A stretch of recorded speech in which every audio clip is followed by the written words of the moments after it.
हाँ, so अब आते हैं about the schools of Japan and the high schools of Japan. Again Indian भाई, हमारे लोगों का तो सारा कार्टून से ही आ रहा है जापान की नॉलेज. तो हमने देखा है, जैसे जब हम शिनचान वगैरह देखते थे, स्कूल्स वहाँ के देखते थे, नोबिता में डोरेमोन में काफ़ी दिखाया जाता था उनका स्कूल वगैरह. तो दिखाते थे कि वहाँ पे बच्चे खुद से लंच सर्व कर रहे हैं सबको, खुद से वो स्कूल क्लीन कर रहे हैं, सब कर रहे हैं. So is it really like that? या it's really like that actually. कि मतलब वहाँ पे आप हमेशा एक तो अपना स्कूल साफ करते हो. इट्स नॉट लाइक अपनी क्लास साफ कर रहे हो, पूरा स्कूल आपको स्कूल साफ करना है. बच्चे खुद करेंगे अपना स्कूल साफ. वॉशरूम से लेके लैब हो गया या फिर आपका कोई और क्लासरूम हो गया, वो आप हर जगह साफ कर रहे हो. और बच्चों की ड्यूटीज़ लगी होती है कि आज इसका दिन है, आज इसका दिन है, आज इसका दिन है. तो उनकी टीम्स बनाते हैं और वो टीम बना के फिर साफ़ करते हैं, साफ़ सफाई होती है. और आप अपनी क्लासरूम से जाने से पहले सारी की सारी टेबल्स, डेस्क जितनी भी होती हैं, आपको सब अच्छे तरीके से लगा के जाते हो.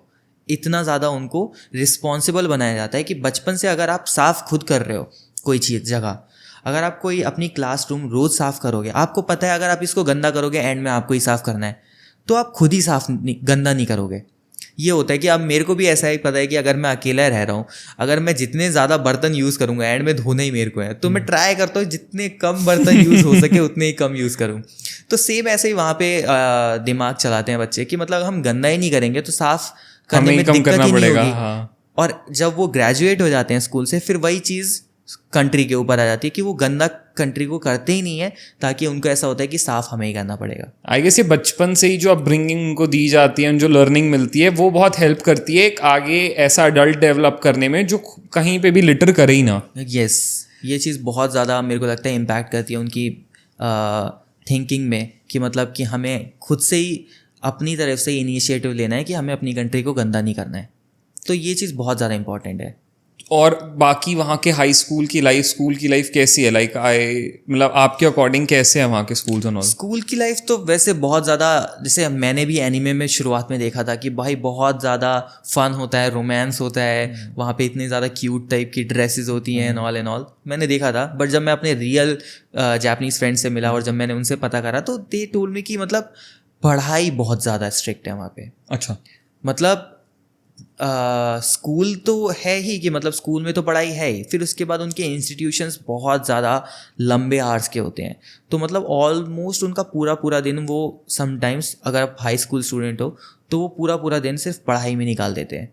इतना ज़्यादा होता है. अगर आपको अच्छा कॉलेज में जाना है, अच्छे हाई स्कूल में जाना है, तो ऐसा होता है. बाकी जो मेरे को बेस्ट चीज़ लगती है जापान के स्कूल की, उनकी करिकुलर एक्टिविटीज़ वो इतनी ज़्यादा अच्छी हैं, उनकी स्पोर्ट्स एक्टिविटीज़ इतनी ज़्यादा अच्छी हैं. मतलब उनको कभी ऐसा होता ही नहीं है जैसे हम कहते हैं हमारे ओलंपिक्स में मेडल्स कम आ रहे हैं, या फिर जापान के इतनी ज़्यादा गोल्ड क्यों आ रहे हैं, या फिर किसी और कंट्री के क्यों आ रहे हैं. क्योंकि उनकी स्कूल की अपब्रिंगिंग में उनको पूरी अच्छी तरीके से एक एक स्टूडेंट को एनालाइज करा जाता है कि इस बच्चे की स्ट्रेंथ क्या है. अगर ये बच्चा बास्केटबॉल में अच्छा है तो स्कूल उसको पुशअप करेगा कि तू बास्केटबॉल ही खेल. वो बास्केटबॉल ही खिलाएंगे. अगर वो स्विमिंग में अच्छा है उसको स्विमिंग में ही खिलाते रहेंगे पूरे टाइम. वो वॉलीबॉल में अच्छा है उसको वही कराएंगे. हॉकी में अच्छा है वही कराएंगे. तो और उसके कोटाज भी होते हैं. मतलब अगर आप बास्केटबॉल में अच्छे हो तो आपको बास्केटबॉल के बेसिस में आपका फ्यूचर बनाने के लिए पूरी कंट्री लग जाएगी, और उस आपको कॉलेज भी अच्छा दिलाएगी जो बास्केटबॉल में बहुत अच्छा है, जो उसमें बहुत ज़्यादा एलीट कॉलेज है. तो इसके बेसिस पे ना मेरे को लगता है कंट्री बचपन को, मतलब बचपन से ही बच्चों को ऐसा डेवलप करते हैं कि वो कंट्री को अच्छी तरीके से रिप्रेजेंट कर पाएँ बाहर देशों में भी.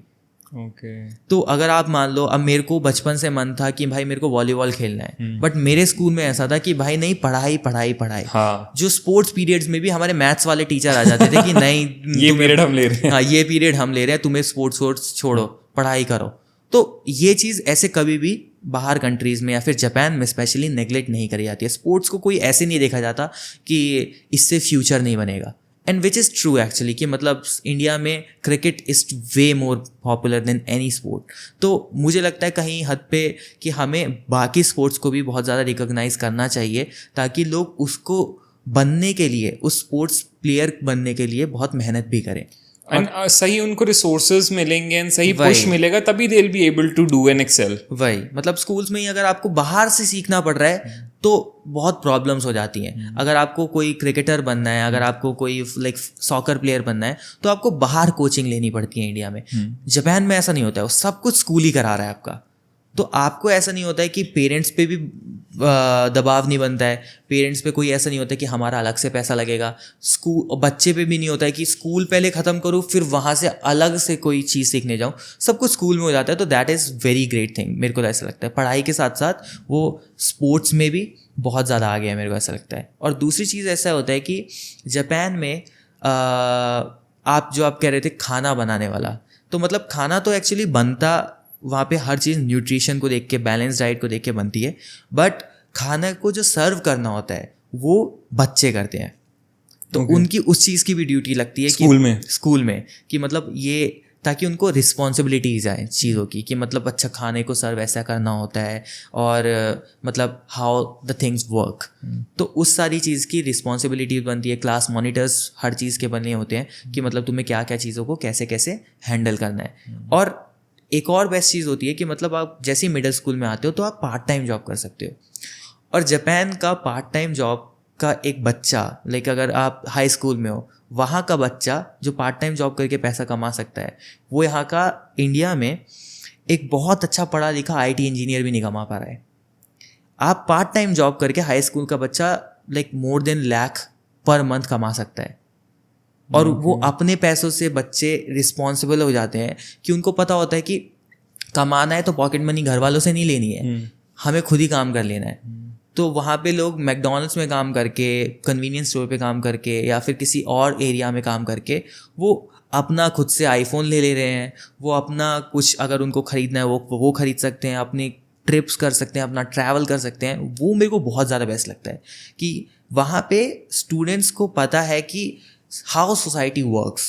अगर आपको पैसा कमाना है तो उसके लिए मेहनत करनी पड़ती है, और वो बच्चों को ना शुरुआत से ही पता होता है। यहाँ पे अगर आपको पड़ेगा कि अबे तू मैकडोनल्ड्स में काम करता है, तो they might laugh on you कि ये यहाँ पे ईगो पे ले लेते हैं उस चीज को कि यार हम नहीं कर सकते, it's a menial job, we can't do this. But वहाँ पे ऐसा कुछ नहीं है। वहाँ पे ऐसा कुछ नहीं है, हर जॉब को इक्वली ट्रीट करते हैं। वहाँ पे कूड़ा उठाने वाले को ऐसा नीचे नहीं देखा जाता, उसको बोला जाता है ये तो गवर्नमेंट जॉब करता है।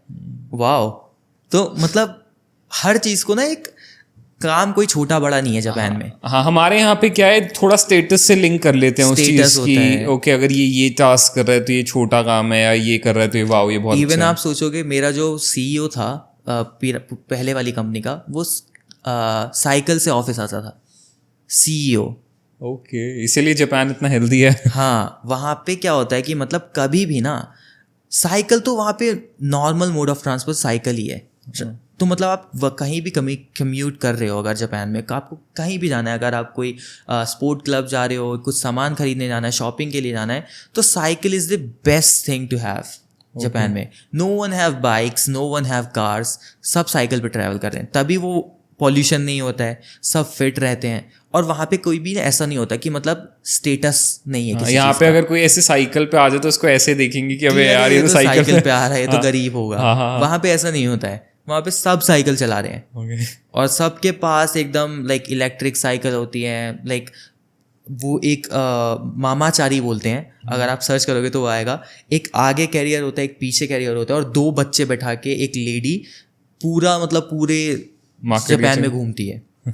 और इतनी भारी भारी कैरियर देख के मेरे को ऐसा लगता था ये चलाते कैसे हैं। फिर मैंने, एक मेरी दोस्त है उसके पास मामाचारी थी, तो आई ट्राइड।